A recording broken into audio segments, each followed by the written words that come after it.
নমস্কার বন্ধুরা, আমি সোমা বলছি। আশা করছি আপনারা সবাই ভালো আছেন।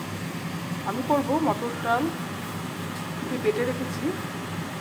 এটার মধ্যে লবণ, হলুদ, লঙ্কার গুঁড়ো, হিং, কালো জিরে মাখিয়ে আমি ফেটিয়ে রেখেছি। করব আলু আর পটল আমি লবণ হলুদ মাখিয়ে রেখেছি। আলু পটলের তরকারির সাথে মটর ডালের বড়ার আমি তরকারি করব। কড়াতে দিয়ে দিলাম সর্ষের তেল।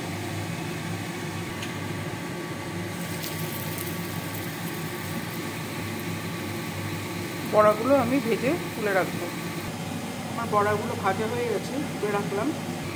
তেলে এবার পটলগুলো ভাজবো। পটলটা ভাজা হয়ে গেছে, তুলে নিলাম। ওই তেলে এবার আলু ভাজবো।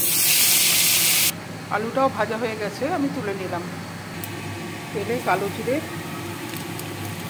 তেজপাতা, শুকনো লঙ্কা ফোড়ন দিলাম। সামান্য হিং দেব, আদা বাটা, লঙ্কার গুঁড়ো, লবণ,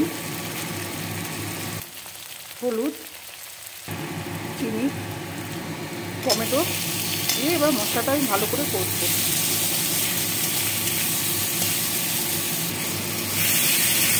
মশলাটা আমার কষানো হয়ে গেছে।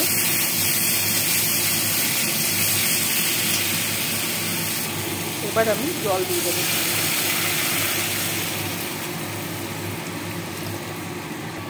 ঝোলটা ফুটছে, এবার আমি আলু পটল ভাজার চেয়ে ওটা দিয়ে দিচ্ছি।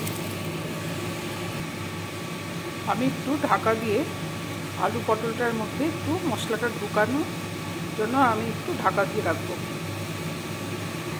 আলুটা সেদ্ধ হয়ে গেছে, এবার আমি বড়াগুলো দিয়ে দিচ্ছি।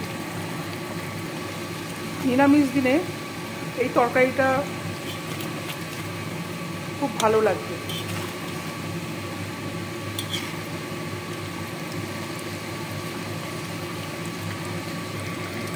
আমার হয়ে গেল বড়া আলু পটল দিয়ে নিরামিষ একটা তরকারি। রেসিপিটা কেমন লাগলো আমাকে জানাবেন। ভালো লাগলে আমার সঙ্গে থাকার জন্য আমি আপনাদেরকে জানাচ্ছি। নমস্কার।